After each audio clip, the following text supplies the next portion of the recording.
I saw the Cedarville, I was enthralled. To be able to explore such a tremendous shipwreck was something I'll never forget. I knew from that very first dive that I wanted to press inside and be able to see and share everything that was lost the day of her sinking. The Cedarville was originally built as the A.F. Harvey in 1927 by Great Lakes Engineering Works as a gearless bulk carrier for the Pittsburgh Steamship Company. Over the winter of 1956, a new hopper bottom and 2 conveyor belts running lengthwise of the ship were installed in the cargo hold with a forward-mounted bucket elevator leading to a 250-foot self-unloading boom. The new self-unloading boom was mounted just aft of her forward cabins. With this refit complete, she was proudly renamed the SS Cedarville. The now self-unloading freighter was in full operation in the stone and coal trades, delivering to a greater variety of ports around the Great Lakes. Throughout the winter of 1961, the Cedarville was reboilered and her old tall stack was replaced with a shorter, more streamlined chimney. With the completion of her refit, the Cedarville worked for 7 years before disaster struck.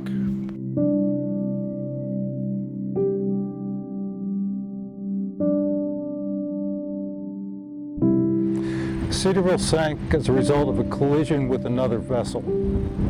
There's some discussion about the actions of the personnel involved, but the Coast Guard and the federal court have each decided that the captain of the Cedarville made too many mistakes, which resulted directly in the loss of his ship. During her life, the Cedarville hauled huge amounts of materials around the Great Lakes. When she sunk, she had 14,411 tons of limestone ore in her cargo holds, some of which can still be seen lying on the bottom of the lake. Cedarville was carrying limestone ore, which is pretty much what anyone would call a rock. And it's essential for the production of iron and steel, but to anybody driving by, if you saw it on your lawn, you'd throw it onto somebody else's lawn. When I first dove the Cedarville, I was enthralled by it. The history of it, how intact it was. You could go down and you find these artifacts, and it looks like the people could have just stepped off the wreck. And I was mesmerized by it a little bit, so I thought this wreck is currently the 4th largest shipwreck in all of the Great Lakes. I believe the 5th largest at all, but one of them was salvaged. And that's crazy. It's the jewel of Mackinac City. People come from all around to dive this shipwreck. It's in the Shipwreck Museum, and it's an important part of history up here. There are people who live in this town, in this city, who had ancestors or relatives that were on the Cedarville. So it's very close to the hearts of many.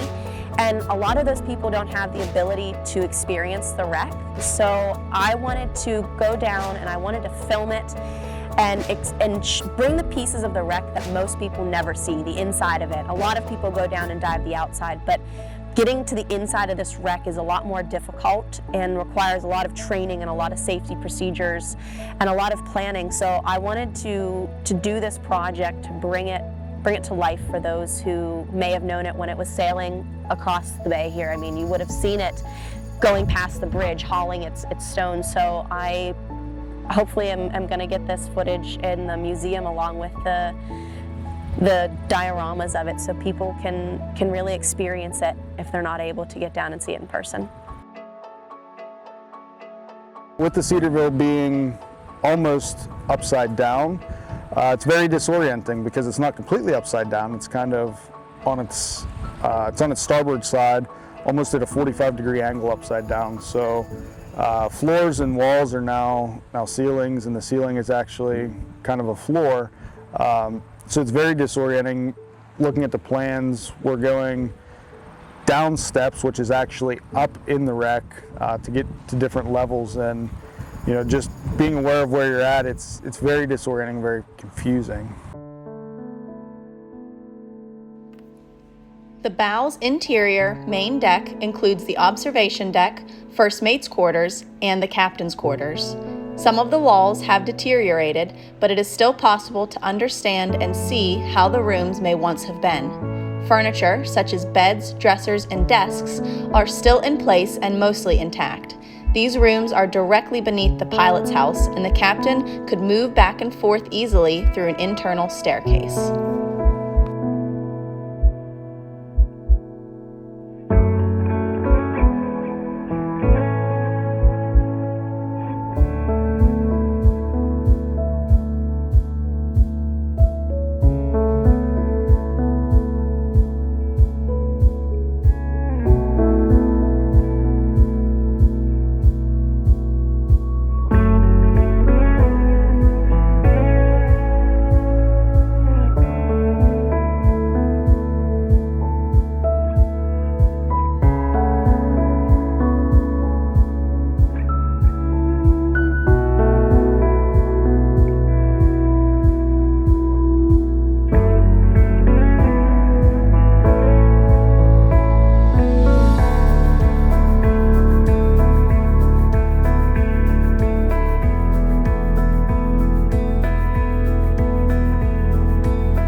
Well, the mussels, they are mussels, and they are very good for cleaning the water, but unfortunately they get so caked onto things, trying to tie a line around them is very challenging. They actually end up all over your equipment as well, but the line tying is probably one of the hardest things. The second hardest thing is actually being able to physically see doors, windows, points of entry. Sometimes there's so many of them on there you can't even see the door that is there.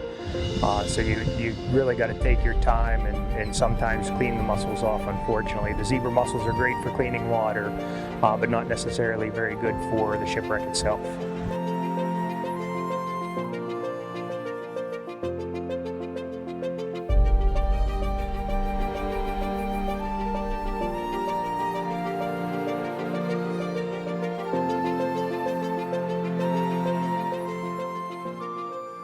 Exploring down another deck in the bow brings us to crew's quarters. The rooms here follow a U-shaped hallway that surrounds a large central room we believe to be the infirmary. The bunk rooms are smaller, but each one seems to have its own bathroom. Gaining entry to this deck is difficult, and the inside is incredibly silty.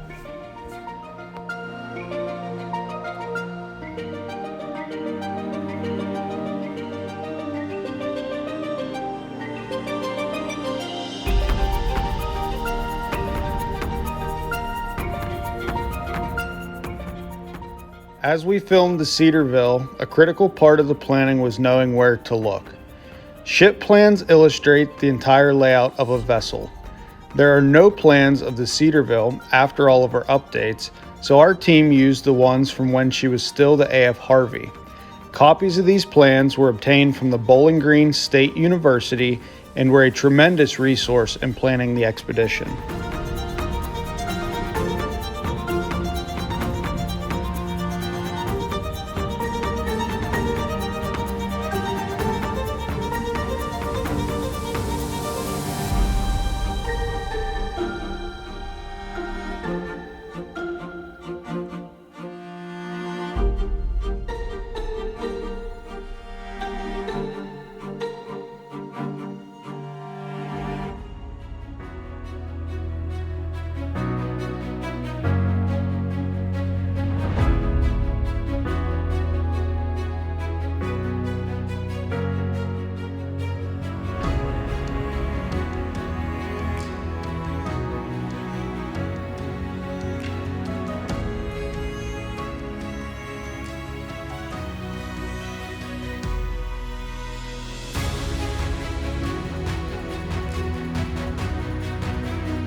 Silt is a huge problem, especially trying to get video footage. So the way the project is run, we actually have two teams. One team is the Pathfinder team, the other team is the videographer team. And we do that specifically because of silt, and it's impossible to run lines and find destinations without kicking up some sort of silt. The Cedarville's been on the bottom of Lake Huron for 60 plus years, and all of the dirt and debris that is washed in, it does not come out of the inside of the wreck. So just bubbles, your exhale bubbles will release silt from the ceiling, which may be a wall or something like that now the way it's oriented. So it's really hard to videograph the inside of the Cedarville. She's almost upside down. Up is down and down is up, and my camera's in front of me. The camera rig itself is huge. I have my whole body. I have to navigate through these hallways, and the slightest touch, you don't even have to physically touch the walls. It just could be the movement of your bubbles or your fins will send silt down, and if that silt gets in front of my camera lens, it's going to look like it's snowing, and you guys aren't going to be able to see what we're seeing. It's going to be distorted. So it's critical to avoid that silt. And we actually have multiple teams going in on different days, laying lines so that I can safely get through the wreck with my camera, and having people behind me and my support behind me, because the camera has to be the first thing to see the wreck. To contend with the inherent danger and difficulties of exploring and taking video of the internal portions of a natural shipwreck, the project was carefully organized and planned. 6 divers and 1 dive and safety supervisor played critical roles in the success of the project. In addition to countless hours of pre-planning, we would also divide into our teams each night and practice dry runs of the next day's dives.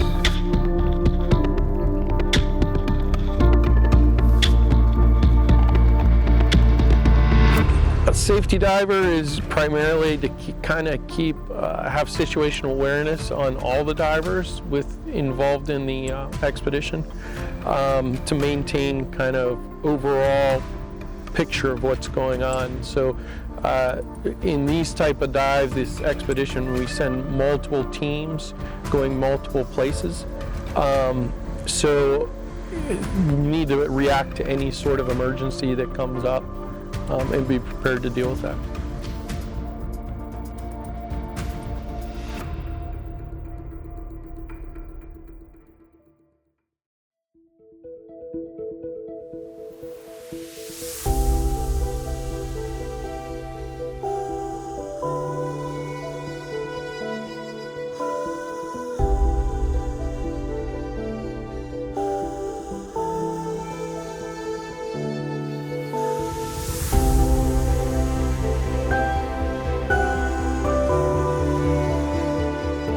So as the explorer diver on a 3-man team, you're kind of the overall eyes for the entire team.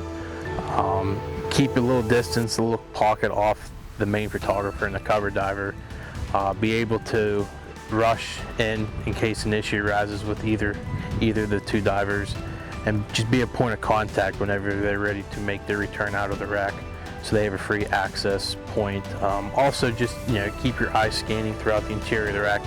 See if you pick something up that the photographer had missed on her way in. When they're going in, they're following the line had been already run. So if you might find something that was off the line that is pretty neat, that can go back and she can video on the way out.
So lead pathfinder is responsible for finding whatever Jenny wants to video. We look at the ship plans, we'll do a briefing, she lets us know where she wants to go, what she wants to see, and it's the pathfinder's responsibility to lay lines and make it a safe penetration for the video team to document.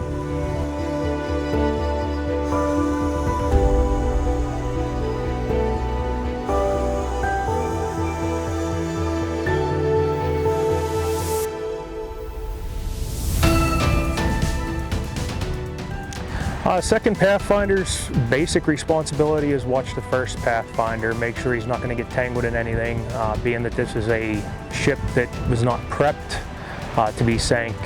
It has cables in it, it has pipes in it, it can have just about anything in it. You may get into a bed or a bathroom, so you really have to pay attention for your first team member, as well as assist with laying the line, making sure that it's nice and tight and it ain't going to get tangled up on the next diver that comes through as well. But your primary goal is to make sure that you are there for that first diver, make sure that you're both in and both out safely. What is the hardest part about filming and diving the Cedarville wreck? Following Jenny.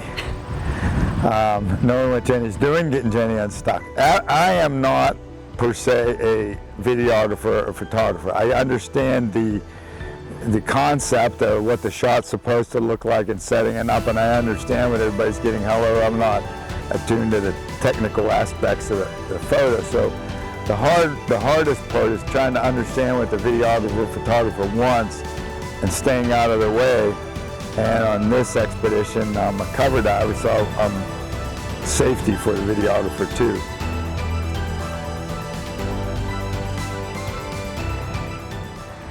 As an expedition, we're required to have diving coordinators who stay up in the boat to organize the diving activities, to check the equipment and the status of the divers, and to maintain topside safety precautions for any incidents that may occur with the divers.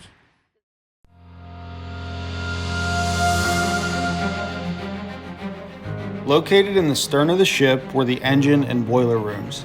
The Cedarville was powered by a triple expansion reciprocating steam engine.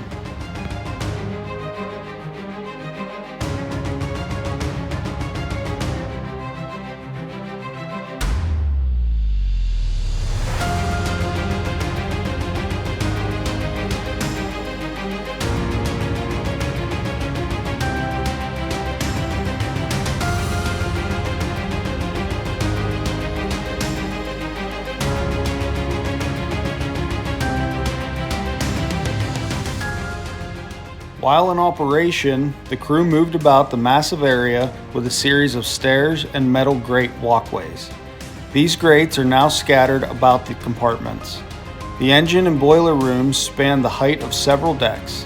This area of the ship is one of the most intact and recognizable.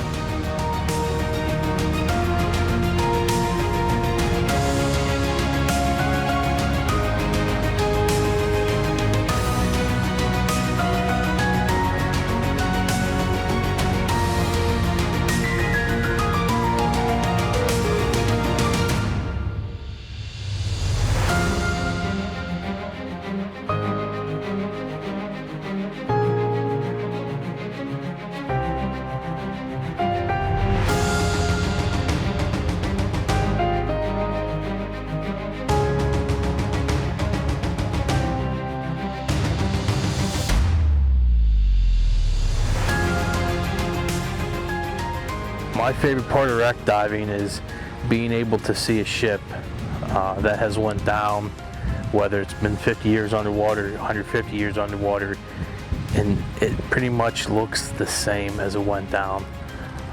And people have talked about this as well, but just the historical aspect. Once you get on the wreck and then, oh, I've seen your wreck, I see what it looks like, and then learn the backstory and just realizing the unique story that it has and just what that ship was.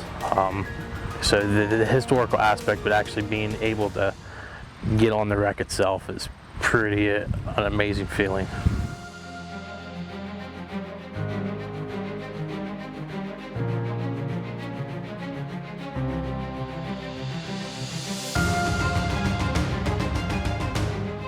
Large mechanical items like banks of gauges, air compressors, water tanks, cooling fans, and pipes are still bolted in place despite the current orientation of the ship. If you look closely, small items can also be seen. Throughout the compartments, we found toolboxes, gauges, switchboards, light fixtures, fire alarms, and telephones. This area of the ship took multiple dives to capture.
This particular bank of gauges was the largest in the aft section of the ship and would have controlled and monitored many of the ship's functions. This is also the location of the engine room's communication phones.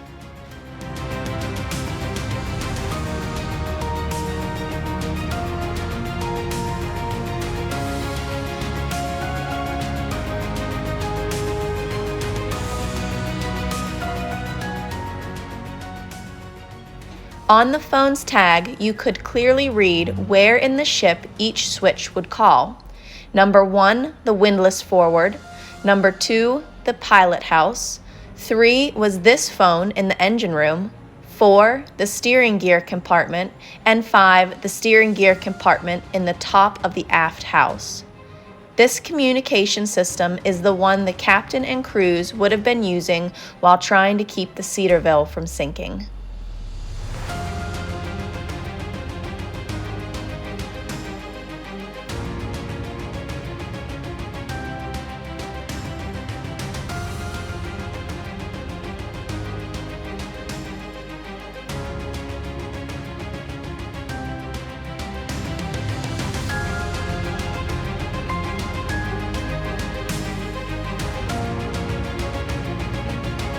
There are two main types of scuba diving, technical and recreational. The Cedarville is unique in that both types of diving can be experienced on the same wreck. Recreational divers can dive the Cedarville. It's actually the largest wreck that open water divers can dive and experience. However, as you see in some of these videos, the overhead, the entrapment hazards, the silt need extra training.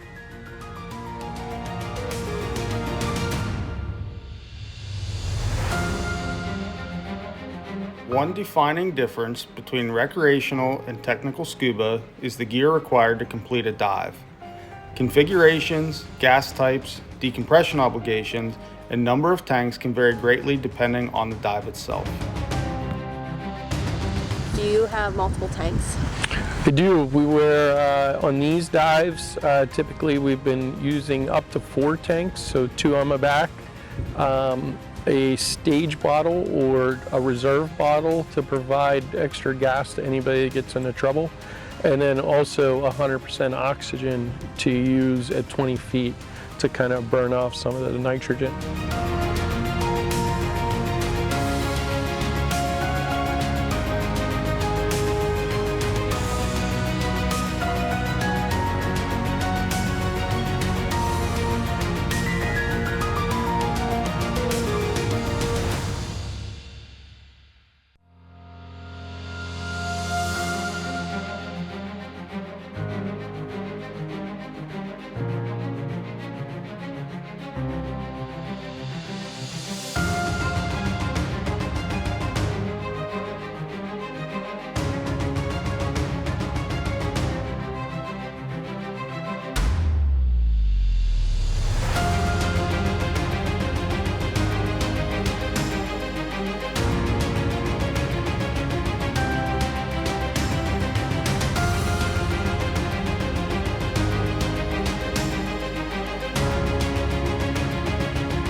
cold water keeps everything from, so it's deep, it's cold, it's dark, but those three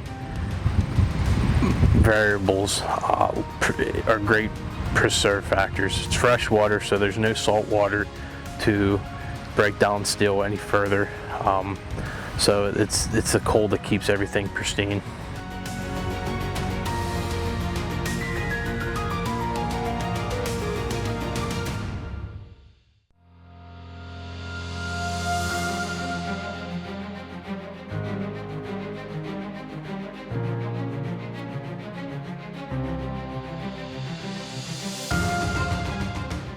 It is cold down there. It's, I think today's bottom temp was around 43, between 43 and 48 degrees. What do you wear? We wear a dry suit. It's actually, instead of a typical wetsuit where you would use the water to kind of keep you warm, a dry suit is totally encapsulated. So we wear a fleece insulating garment underneath, and then rubber gaskets around our arms and our neck, and we insert air into it to provide an insulating layer.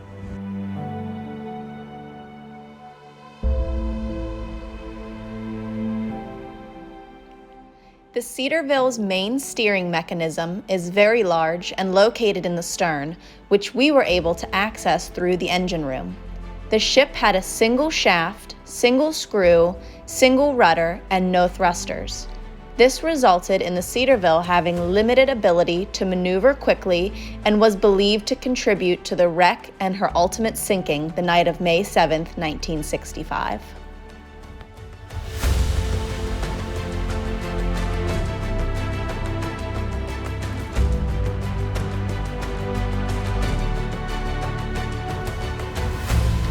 Moving out of the engine room, our team got ready for the final day of diving and discovery on the Cedarville. Getting ready before the dive is a challenge. Getting ready actually starts sometimes the day before. You have to do a dive briefing. You have to know the plan, know what you're going to do, actually start the dive mentally hours or a day prior to the actual dive. If you're diving open circuit, which is, two tanks at the same time, it's a lot of work. It's a lot of physical work. There's a lot of equipment to take. There's a lot of things to keep in mind. Setting up a rebreather's a lot of small things that you have to make sure you get right, or it's going to cause not only yourself harm, but you can actually cause problems for other divers. That's part of knowing your team, knowing their equipment, knowing what you're doing with more than just your stuff. So it's a lot of work to get started.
As we filmed the rest of the stern, it became clear that this part of the ship had a lot more furniture and objects than many of the other sections. While this allowed us to travel back in time and get an idea of what the Cedarville looked like while she worked, it created some other difficulties. That's one of the big problems with the Pathfinder team, things we're running into, is actually some of the passages being blocked by multiple different things. We've run into chairs, bookcases, there was a dresser that blocked a passage that we wanted to go through. So think about if everything in your house, if somebody just flipped your house on its roof, you know, not everything's bolted down, right? So all the stuff that's not anchored would then in fact tumble and wind up on the bottom.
A unique feature of the Cedarville's galley was the skylight. The encrusting mussels made it difficult to locate, but with some careful scouting, we were able to find it.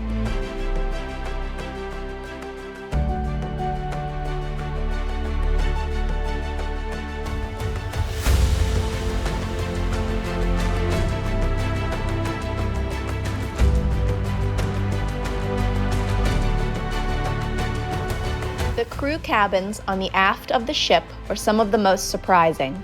Nearly buried in the bottom of the lake, these rooms were almost inaccessible. However, with some careful maneuvering, we were able to see and film inside.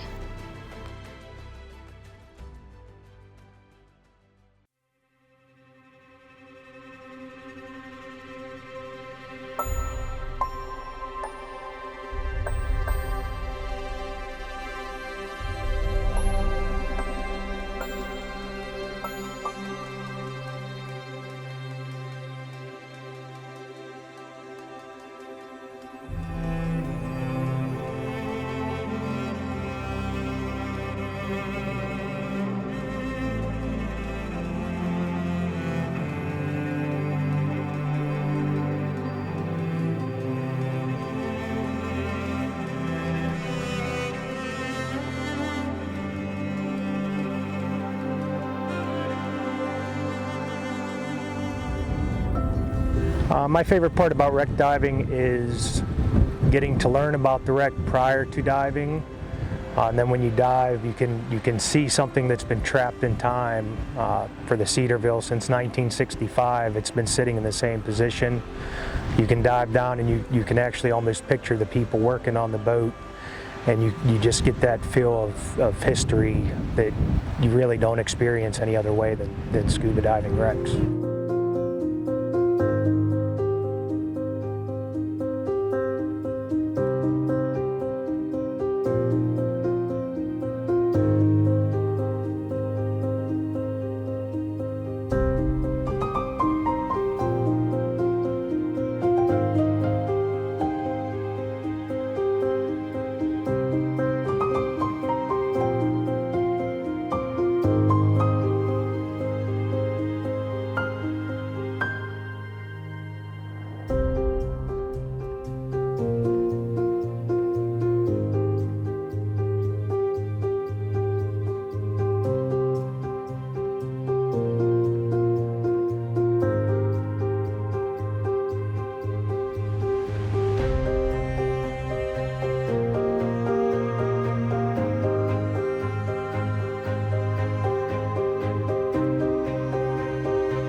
Just something about diving on a wreck, any wreck really.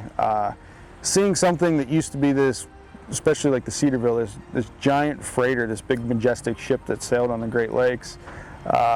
but being able to see it now, you know, there are so few people that have seen the Cedarville or any wreck really. It's really cool to me that we're able to go look at these wrecks and be able to see them.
What's your favorite part about wreck diving? Primarily the historical aspect and the lead up to the dive, you know, to really kind of visualize what how they got there, and the era in which they come from, because I'm a real big history buff, and there's a lot of personal type stories involved with all these wrecks, both tragic and heroic.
Personal items, things that people have interacted with, even things like, I know doing the interior yesterday, going through the crew's quarters, seeing blankets was really kind of striking, just to know that at some point somebody had that and utilized that item.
Cambrian Foundation has its roots in deep and technical scuba diving.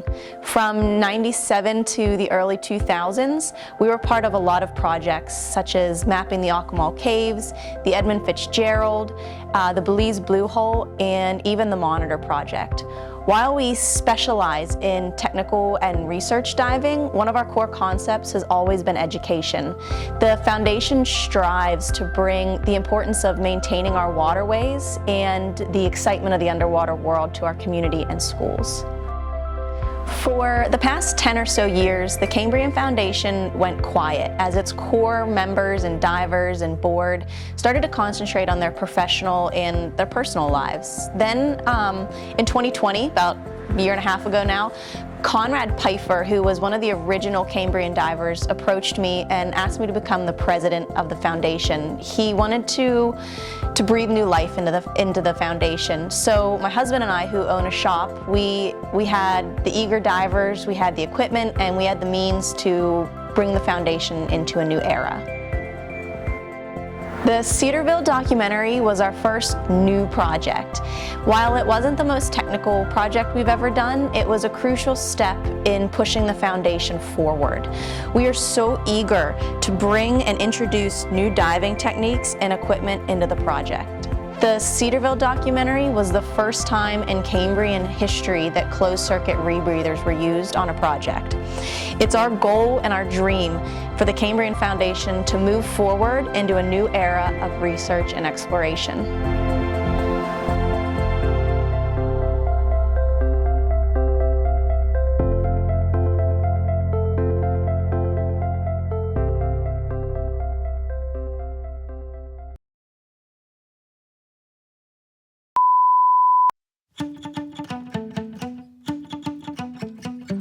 How hard is it to be a cover diver for Jenny? Okay, to be a Dillaman valet diver is going to be a distinctive specialty for Patty. First, you have to understand the nuances of paw print DUI dry suits. Once you realize that that's a special suit with a pink meerkat mask, you start to get the feeling of what it takes to fully valet service the videographer. First, one must be totally in tune with their own chakras and their own equipment. Well, say it's like after you go.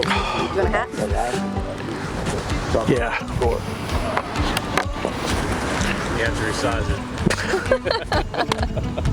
It's a little small. I like to play command. Then can we go get ice cream after? This is President Jennifer Dillaman.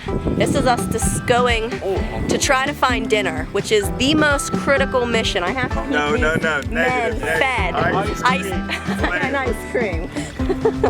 Trying to read the little labels on the ice cream flavors is probably the hardest part of this whole project right now. But the Michigan pothole is the superior ice cream. Caffeine and ice cream. If I don't do it right, I'm in for a world of hurt.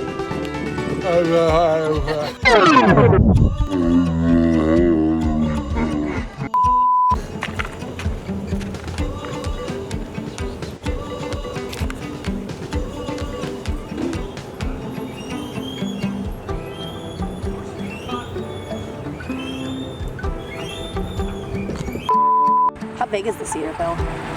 Cedarville is right around 600 feet long. How can I understand how long that is? It's 600 1-foot increments. This scene is so funny for what's happening behind it. So I'm filming, Conrad is my cover diver, and Josh is the third man in our team. When I go into this room, I actually get snagged on that doorknob you just saw, and you'll notice my camera goes bump 1, bump 2, and Conrad, realizing I'm stuck, grabs a hold of my manifold on my tanks and essentially picks me up and tosses me out of the room so that he's unsticking me. But in doing so, he inadvertently sticks my camera through a pile of silt and just blows out poor Josh. And when we surface, he just looks at Josh and goes, you were trained for that. And we all just started howling. They pulled me back in. I was out till they pulled me back in. Or like John Wick says, yeah, I guess I'm back.